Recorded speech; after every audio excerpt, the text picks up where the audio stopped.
Robert Albert s'est fracturé l'épaule gauche il y a 2 ans. Comme il vit seul dans sa résidence de Chénéville, il a fait appel à une aide-soignante dont une partie des frais était assumée par le CLSC. Elle me disait, le CLSC va me payer, mais pas de suite. Fait que si tu veux me payer en attendant, quand je recevrai mon montant d'argent, je te le rembourserai. T'sais. Puis moi, naïvement, là, j'ai accepté. Robert Albert va verser à 3 reprises la somme de 460 $ à l'aide-soignante. Mais sans nouvelles du CLSC, il commence à se poser des questions. Moi, j'ai dit, je vais leur téléphoner, puis je vais leur demander quand est-ce que... ils ont dit...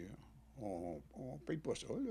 On dit, on paye seulement que 8h30 par 2 semaines. Pour le reste, elle n'était pas payé, mais moi, je ne le savais pas, là. Ben là, ils ont dit, nous autres, on ne paye pas ça. Fait que j'ai arrêté de la payer. J'ai dit, non, là, ça ne marche plus, là. L'aide-soignante décide de le poursuivre à la Commission des normes du travail.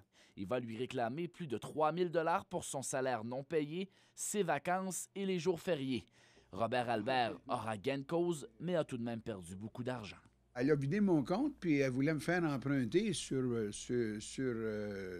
cartes de crédit et tout ça, tu sais.